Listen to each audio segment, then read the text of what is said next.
Hello, hello, Cancer Collective, Sun, Moon, and Rising. Ako po si James. Kamusta po kayong lahat? And welcome po sa James Tarot PH. Diretso na po tayo sa inyong weekly reading for May 26 hanggang May 31. So Cancer, kunin mo lang yung makaresonate ka ha and leave the rest. Yung pong ibang impormasyon ay para po sa ibang Cancer yun. Kaya relax ka lang and enjoy the reading by using your intuition para makuha mo yung akmang-akmang message na kalob sa iyo ng ating spirit guide sa iyong reading for today. So Cancer, thank you again for all of your donations. Saka po sa mga hindi nag-i-skip ng ads, maraming salamat po. Sa tuwing nanonood kayo na ating channel ay talaga nararamdaman ko yung support ninyo and love and generosity po dito sa James Tarot PH. So Cancer, naghihintay sa inyo ngayong May 26 hanggang May 31. Inhale and exhale. At the center of your reading, you have the Hanged Man. In the area of what you want, you have the Eight of Cups. In the area of what you need, you have the Magician card. Beautiful, beautiful. In the area of what's affecting your current energy, you have, wow, the Nine of Pentacles. Beautiful, beautiful. In the area of your near future, meron kang Ten of Wands. In the area of your challenge this week, Cancer, you have Two of Pentacles. In the area of your fortune, meron kang the Hermit card. Lovely. In the area of your divine advice, you have the Fool card. And your outcome this week, Cancer, you have the Three of Swords. Interesting. Pag-usapan natin yan later. Napakaganda. In detail mode. Pero bago yan, at the bottom of your deck, you have the Three of Pentacles. So this time around, Cancer, ano yung mga bagay na parang kailangan mo daw gawin in order for you to level up? May mga bagay daw this time around na parang kailangan mo daw makisama o kailangan mong tignan kung ano yung contribute mo sa isang grupo o kung pinapakinggan ka ba o kung yung feeling mo you are not being heard or are not being appreciated by this group. Pwedeng pamilya mo ito o workmates or sa school, pwede rin o kaya sa community ninyo na parang feeling mo nilalaan mo yung effort mo, nilalaan mo yung time mo, pero parang pakiramdam mo parang ina-isolate ka o hindi ka pinapahalagahan o dinadown ka. Meron mga sa inyo dyan na parang sa workplace, I'm seeing someone na very toxic na yung group o kaya laging ikaw ang pinag-iinitan. Pag meron mga drama o chismis, parang laging ikaw ang involved at ini-involve ka nila lagi. O kaya you feel like hindi kayo swak ng grupong ito. Kahit na pare-pareho naman kayong hardworking o pare-pareho naman kayo na nag-iisip lang for your means or for your kita, pero nakita mo na bakit parang hindi kami swak, bakit parang hindi kami magkasundo-sundo ng mga taong ito. I'm seeing you now trying your best. Every time na papasok ka sa trabaho, every time na uuwi ka with your family, o every time na papasok ka sa grupo na ito, you always feel like kailangan prepared ka, kailangan parang lagi mong inaayos sa sarili mo, sinasayk mo yung sarili mo na okay lang yan, papasok ka lang, magkatrabaho ka lang, huwag mo nang isipin yung issue, huwag mo nang isipin yung ganito, ganyan, don't overshare, don't overthink, ngumiti ka lang, huwag mo nang isipin na baka dededmahin mo sila, ganyan. So, may mga moment ka na parang sinasayk mo ang sarili mo bago ka pumasok sa trabaho o bago mo ma-meet yung mga taong ito. Kasi parang ilang ka to make mistakes. Ilang ka na parang hindi ka nagki-keep up sa kanila. Yung parang kailangan lagi pantay mo sila. Kung hindi, mapupuna ka na naman. O kung hindi, parang ikaw yung weakest link, ganyan. Lagi mo nararamdaman ito because these people are very competitive, Cancer. These people in your group, I'm seeing that. Very competitive, very conniving. Parang meron din dishonest sa kanila na parang hindi totoo yung pinapakita sa'yo. Meron mga ganyan ka nararamdaman. Very intuitive ka, Cancer. Alam mo yan, nararamdaman mo yan kung sino yung mga tao sa paligid mo, sino yung totoo, sino yung hindi. At sino yung parang, kahit wala ka namang ginagawa, bakit parang init ng ulo niya sa akin? O bakit parang ako palagi yung nakikita niya, ganyan-ganyan. So, this time around, nakikita ko dito na you should just do your best. Do your best and do your job. Be professional na lang. For you, for others, na may ang issue naman for family, I'm seeing here na try your best to see the beauty in everybody. To just go with the things na gusto mong gawin and lagi kang umiwas na lamang sa gulo. I'm seeing that. Umiwas ka na lang and just do kung ano yung bagay na gusto mong gawin for the day. Don't think too much. Huwag mo rin i-overthink yung mga sitwasyon. Minsan, i-detach mo daw yung sarili mong emosyon sa nangyayari so that makita mo siya logically, puro isip na lang more than talaga mahaluan pa ng emosyon and drama, okay? I'm seeing here that you are a very, very great candidate o parang ikaw yung isa sa mga magagaling dyan sa grupo mo. Kaya siguro ikaw lagi napapag-initan o parang may halong selos o inggit o insecurity sila sa'yo. That's what I'm hearing. Because nakita ko dito na ayos naman ang iyong ugnayan sa iyong boss, ayos naman ang ugnayan mo sa mga higher ups, sa iyong mga supervisor o sa someone with authority. Okay ka naman eh. And they value you. Pero talagang itong mga tao sa paligid mo ang parang duda sa iyo, mataas ang kilay o gumagawa palagi ng issue when you're around. So very very interesting background in your energy this week, Cancer. So pag-usapan natin ang yung spread. How many major arcanas ang meron ka dito? You have like 4.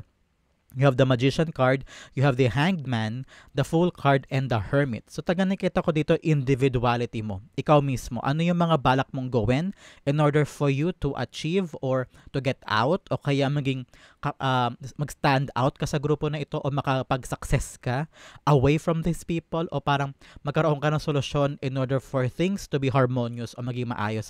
Especially here with the Magician and the Hanged Man, matagal ka nagtitiis, matagal ka na naghihintay, and then ikaw gusto mo ng bagong simula and you're thinking long hard enough, ano yung dapat kong gawin, ano yung magandang plano, ano yung magandang strategy, ano yung next step. Yun yung nakita ko sa'yo.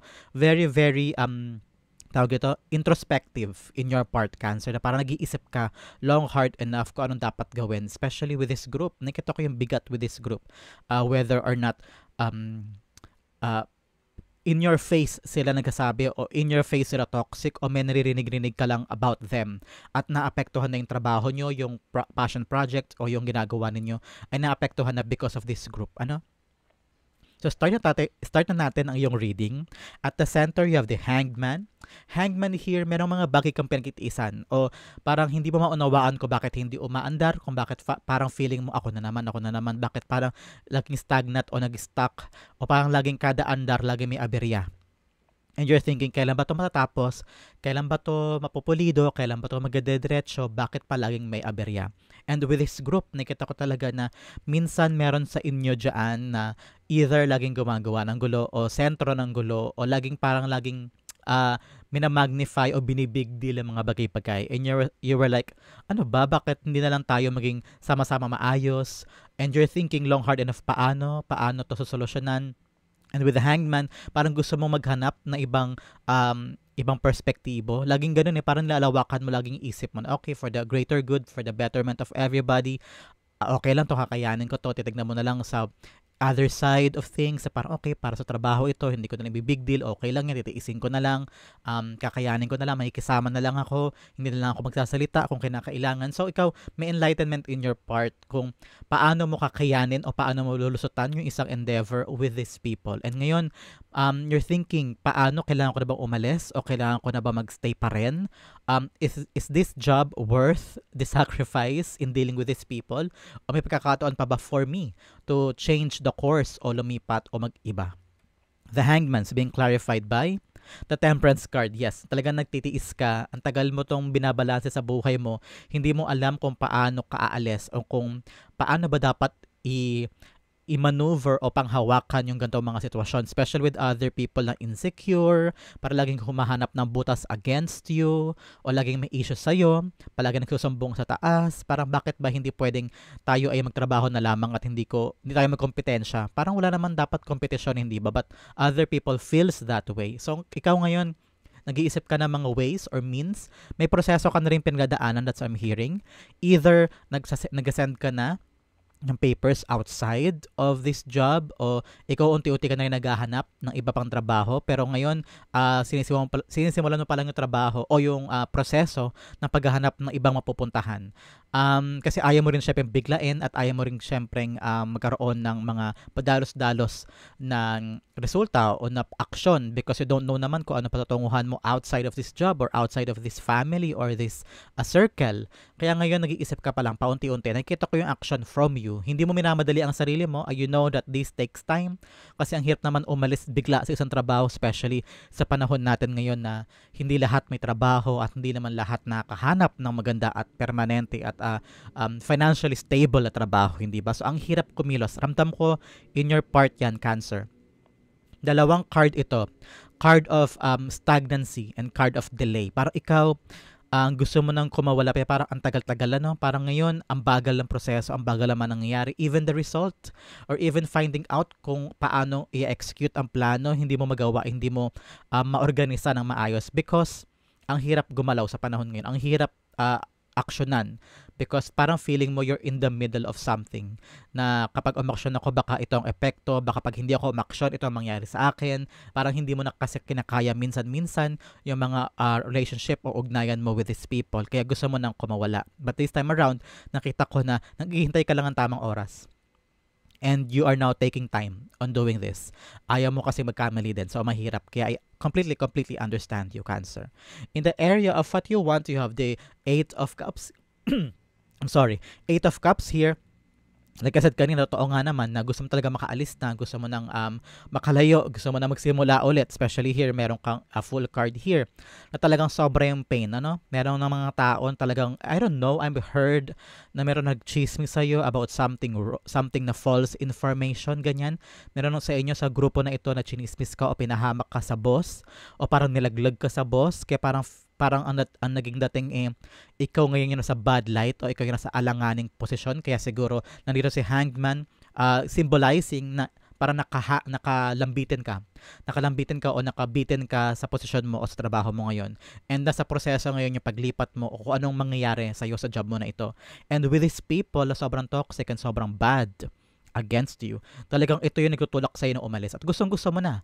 Kaya nga lang maraming mga bagay na kailangang i-consider, diba? Yung sweldo, yung lilipatan, saan, paano, kailan, saan yung may solid na job, saan yung may permanenteng sweldo, hindi naman pwedeng basta-basta ka na lang lilipat, hindi naman to kahit school, diba?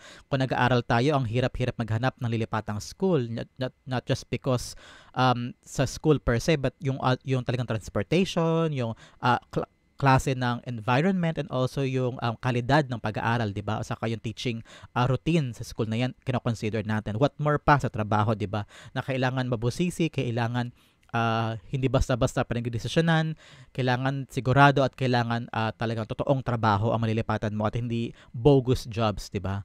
So ngayon nakita ko sa'yo, ready ka nang umalis. It's just that hindi mo alam kung kailan at kung paano. The Eight of Cups being clarified by the Four of Pentacles. Yes, sa ngayon talaga push and pull ka with the Four of Pentacles here. Ang dami mo talagang kinoconsider. Like I've said kanina, alam mo totoo ako pag tama yung clarification ko before I get the clarification card na yes, gusto mo na umalis pero hindi ka makaalis-alis because ang dami mo kinoconsider your family, your stability, your finances. Ang hirap sumugal sa isang bagay. Kahit na ready ka na o kahit na yun talaga tinatawag ang damdamin mo, alam mong may mali na, alam mong parang dapat na to let go, but there are things in life na ang hirap bitawan o ang hirap isugal, especially the future of your kids. Baka meron kang ngayong hinuhulugan, kaya ang hirap magkaroon ng kaunting araw o buwan na mawawalan ka ng trabaho sa paghahanap, So, ang hirap i-risk noon, lalo kung bibayarin ka buwan-buwan at meron kang pinapakain araw-araw, di ba? So, nakikita ko dito na naniniguro ka muna na dapat meron ng sure malilipatan bago ka umalis. May sure kang pupuntahan bago mo maiwan ang mga taong ito. Pwede sa trabaho, pwede rin sa pamilya. Nakita ko yun because love mo rin yung job eh. So I'm hearing mahal mo rin yung trabaho, ayaw mo rin sanang iwan very very endearing din sa yung ibang mga tao doon. Yung sistema mismo o baka yung boss din, pinapahalagahan mo din yung trabaho at saka yun, nadulot din ng work na to sa'yo. It's just that this time around, alam mo na kailangan ng mag-level up o kailangan ng bumitaw for something na much better for you. In the area of what you need, you have the Magician here. Magician, parang sinasabi niya na you have to try to manifest things. Take action on it. Parang ngayon nasa puso at isip mo na yung pag-alis, pag-aksyon o pag-iwas sa mga taong ito o punta sa lugar kung saan nandun yung potential mo, kung saan mas maganda yung potential sweldo o kaya mas maaluwan, hindi po puro toxic, hindi puro worries, hindi puro stress. Pero nakikita ko dito in the area of what you need, sabi ng spirit guides mo, use the Magician energy, Cancer. Kaya mo na, ready ka na, you have the skills, you have the tools. Marami ka na pinagdaanan marami ka ng credentials. Kakayanin mo daw pag umalis ka at pag lumipat ka because you have the skills. At ikaw daw yung uri ng tao na parang i-value ka kung saan ka pupunta, kung sa kalilipat because nakikita nila na parang you're really a good employee at saka marami ka nang na-acquire na skills and credentials and experiences na magagamit mo sa bago mong lilipatan. I'm also seeing here na baka offeran ka pa rin ng iiwanan mo para magstay ka daw. That's what I'm hearing. Parang magka-counter offer sila sa'yo, Cancer, telling you na, oh, magstay ka, ito, ganito, ganyan. So, you're rebalancing things. You're thinking, nag-stay pa ba ako o gora na? Pero meron tawag sa'yo na parang, hindi, handa na ako eh. Parang, I'm hearing na kapag nag-counter offer sila, yun yung magiging confirmation para sa'yo na, okay, it's time for me to go. Kasi, vina-value pala nila ako. Kung vina-value nila ako, ibig sabihin, ganoon na ako kabuo as an employee na pwede na ako pupunta kahit saan because I can stand alone. And I'm valuable enough para ma-hire ng kahit anong company sa inyong industriya. Ano? The Magician cards being clarified by the Knight of Pentacles. Now, talaga, 2 cards indicating one thing, Cancer. 2 cards indicating one thing, action. Because nakita ko dito na you are both ready, you have planned everything.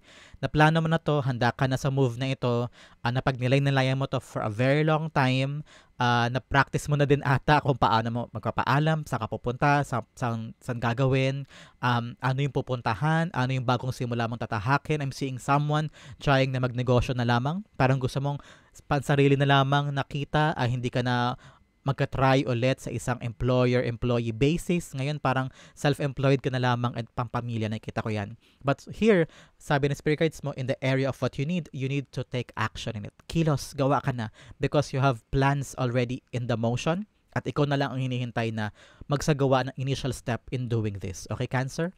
In the area of what's affecting your current energy, you have the 9 of Pentacles. Ngayon, nakita ko dito na parang ayaw mo na mag-settle with these people. Ayaw mo na parang inuutos-utusan ka, binubuli ka, o iniyurakan yung iyong works, o kaya minamaliit ka sa trabaho na ito. And parang mayroong power struggle in this community, in this environment, na parang enough is enough. Ayaw mo nang magpakamartir. You want to surrender to the notion na parang bakit ba laging ganito? And now you're thinking, independence, financial freedom, yan. Parang this time around, gusto mo nang panghawakan yung kaperahan mo. Gusto mo nang ikaw ang maghanap ng iyong pagkakakitaan in a way na wala kang sinasubmitan na boss o wala kang sinusunod na mga taong parang feeling mo ay kinukulong ka o kinakadena ka for something. You want to have your own voice. You want to do what you want to do, na magiging masaya ka, na magiging independent ka and free ka. Ito ang naka-apekto dito. Kaya parang biglang tumigil yung pagkapapakamartir mo sa mga taong ito, sa sitwasyon na ito. Parang nagising ka for something. Na-enlighten ka na eh. With the Hangman, nakita nyo ba? Nung bumaliktad siya, biglang lumiwanag ang kanyang isip and na-realize yung mga bagay na mali niyang ginagawa. And then now, bababa na siya sa puno na yan. Tapos na yung papakamartir niya at ready na siya to stand up for himself or for herself and find the stability and find the freedom na gustong-gusto niya para sa sarili niya. Hindi na siya yung tipong makikipag-compromise for someone na sobrang stressful, na sobrang toxic, na sobrang pinapahirapan siya everyday. Time na to stand up and fight for yourself and fight for the things that you want to do for your future. Okay? The 9 of Pentacles being clarified by the Devil card, yes. Now talaga gusto mo nang putulin to mga kumakadena sa'yo, yung mga toxic people, toxic environment. Every day you're struggling just to deal with these people para imbes na mag-focus sa trabaho, mas nag-focus ka at naghahanda ka kung paano makikisama sa kanila o paano makikitungo sa kanila. So para nakahati lagi yung atensyon at lalo ka nahihirapan every day. Imbes na mapagod ka physically, pag uwi mo parang pareho kang pagod physically and mentally because of these people. And now, handa ka nang putulin ang ugnayan mo sa mga taong ito o sa sitwasyon na ito, and you're trying to be free, trying to regain your power and regain your stance na ako naman, akin naman, on my own terms, on my own laws, on my own terms and conditions, ganyan. Parang ito, ikaw ang hari sa sarili mong buhay, ikaw ang reyna sa sarili mong buhay. You want to earn something na hindi ka sumusunod o sunod-sunuran lang by someone else, ganyan. In the area of your near future, ito maganda, you have the 10 of Wands. I'm hearing in the near future, you're gonna be very, very busy, Cancer, with a lot of work, with a lot of things. Parang meron kang pagkakaablahan, especially now, na parang nag-solo ka na, at parang meron kang sinimulan on your own. Cancer, nakita ko talaga na sobrang ilalaan mong oras, atensyon, pagod at pagmamahal mo sa isang endeavor. I don't know why I saw someone really building their own business or building their own tindahan, karinderya, o kaya pupunta ka na sa isang lugar kung saan may mataas kang responsibilidad. Whether kung sa iba man sa inyo na ayaw pa rin magnegosyo o maging self-employed at naghanap ka ng other position away from these people, nakita ko na makakahanap ka ng isang trabaho kung saan ikaw yung magiging punong abala lagi. Parang ikaw yung tagang responsible for a lot of things, and people are looking up to you and seeing your potential and seeing your skills and talent, and very very dependable ka, Cancer. Para maraming tao nakadepende sa iyo in the near future, seeing na ikaw yung parang nagpo-provide sa kanila ng energy, leadership, power, and also mga um, tasks and assignment. Kaya malaking responsibilidad ang nakaatang sa'yo in the near future. Very, very busy. I'm seeing you landing on a job or landing on a negosyo na itatayo mo kung saan happy ka. Happy, nakakapagod, maraming oras na talaga namang overwork ka din at saka parang hingal na hingal o pagod na pagod. Pero nakikita ko na nag-enjoy ka because now parang nakakagalaw ka na mas maayos. Nakikita ko yung parang feeling mo, mas mabuti na ito kaysa sa iniwanan mo before. Because you are now parang free, you are now in your element, and you're enjoying things more than ever. So congratulations, Cancer. The 10 of Wands being clarified by the 6 of Cups. Yes, nare-realize mo na malayo pa pero malayo na. Because merong retrospective element dito eh. Parang napapaligon ka sa nakaraan. Yes, siguro in the near future, may hirapan ka pa rin, mapapagod ka pa rin, overwork minsan, pero at least masaya ka. Parang nakaland ka sa job na alam mong kaya mong paghirapan, kaya mong pagpaguran kasi masaya ka doon. At yun ang gusto mo. Unlike before, napapaisip ka with the 6 of Cups because 6 of Cups is a card of nostalgia, looking at in the past, and you're thinking, malayo na yung narating ko, malayo pa yung pupuntahan ko, pero okay ako. More than the era kung saan sobrang hirap with these people o sobrang toxic with this group na talagang pagod na pagod ka dati mentally and physically. Ngayon, pagod man pero masaya ako, maligaya ako. I'm also seeing you working on a environment or working in a place kung saan malapit ka sa mga taong mahal na mahal mo, whether family, business nga ito, or you're working on a place kung saan nandun yung mga kakilala mo, pare-pareho kayo ng interest, ganyan. So, halimbawa, pet shop, pare-pareho kayong mahilig sa aso, mahilig sa mga hayop. So, parang doon ka makikipag-work with those people na pare-pareho kayo ng interest. And I'm seeing here that you're gonna enjoy this more than yung mga iniwanan mo. So, congratulations, Cancer. In the area of your challenge this week, you have the 2 of Pentacles. Ngayon, dahil balak mong iwan, tapos ka na sa pagpapakamartir at gusto mo na lumayo sa mga taong ito, syempre, nasa transition mode ka, Cancer. Transition mode. Nag-a-adjust ka. Kaya maraming challenges here and there. Saan ako pupunta? Paano ko to gagawin? Paano ko papaalam sa pamilya ko? Paano ko to i-adjust din sa kanila? Because syempre, kapag may pupuntahan kang bago, may iiwanan ka, may domino effect yan eh. For your family, for your finances, for your ipon, everyday routine, lahat maapektuhan. So ngayon, para unti-unti mo daw sayawin yung balanse ng buhay. Finding another job or developing another negosyo habang pinapanghawakan mo din yung iba pang mga importante sa iyo, pamilya, sarili, entertainment, kaligayahan mo, your solitary, ganyan. So ngayon, unti-unti mo daw ibalik yung balanse ng buhay mo at okay lang kapag halimbawa nahihirapan ka because nasa gitna ka nga ng transition. Hindi naman ito parang isang pitik lang okay na ang lahat, 'di ba? Halimbawa, pag naglilipat ka 'di ba ng bahay, hindi naman lahat 'yan in place sa lahat, sa banyo, sa kusina, sa kwarto, 4 na kwarto asikasuhin mo sa sala. So, hindi mo 'yun magagawa agad in an instant. May mga araw na uunahin mo muna 'to, unahin mo 'yan. So, ngayon, paunti-unti mo daw gawin yung bawat area ng life mo na kailangan ma-organize at maayos. Sa ngayon, sumayaw ka daw muna sa gitnaan ng transition at adjustment period na ito. Kaya mo yan. Just play around and move along and don't control things. Don't be harsh on yourself to, Cancer. Daanan mo lang at everything will be alright. The 2 of Pentacles being clarified by the King of Swords. Yes, ngayon parang nire-require ka ng spirit guides mo, Cancer, to really be smart. Be smart at saka magkaroon ka ng diskarte. Sistema ang kailangan mo. Halimbawa, magkaroon ka ng notebook sa nakasulat doon na today ito asikasuhin ko, tomorrow ito naman, for the next 3 days ito naman gagawin ko para hindi ka rin ngarag at hindi ka rin lalo nahihirapan. Hindi ka rin ma-burn out, especially sa transition na ito. Ngayon, magkaroon ka doon ng matalinong diskarte kung paano mo panghawakan ang balanse ulit ng buhay mo this week. Okay? In the area of your fortune, you have the Hermit card. Hermit card is telling you, this time around, Mike, malalaman mo na in the area of your fortune kung anong kasagutan sa hinahanap mo. Either there will be a phone call telling you, uy, Cancer, ito yung trabaho for you, pwede ka ba? Alam ko, narinig ko, umalis ka daw sa dati mong trabaho, pwede ka ba now? Ganyan. So, because the Hermit card is all about finding answers for the things na matagal nating hinahanap. So, ngayon, nakita ko dito, may mga aha moment ka na parang, okay, kaya pala iniwanan ko itong mga to because maririnig mo biglang nagkaroon ng layoff, mass layoff sa trabahong yun. Buti na lang nakalipat pala ako unang-una. Nakuha ko agad yung benefits ko, agad-agad nakalipat na ako. So, meron mga moments dito na parang ma-realize mo na tama pala yung ginawa ko and ito pala yung purpose kung bakit ko to ginawa. So, with the Hermit card, nakita ko dito na mag-land ka sa isang posisyon sa buhay mo kung saan everything is fine. May realize mo na, kaya pala pinagawa sa akin ni God itong mga action na ito because dadalhin niya ako on a much better place. And you'll be very, very panatag on this moment because the answers that you seek is coming to you and magagamit mo to moving forward, okay?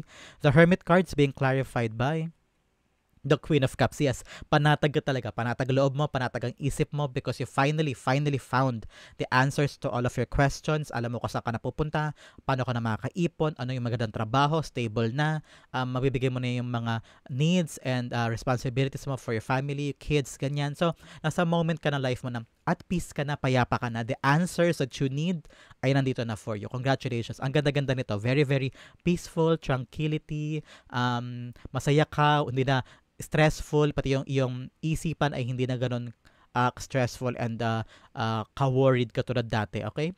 In the area of your divine advice, you have the Fool card.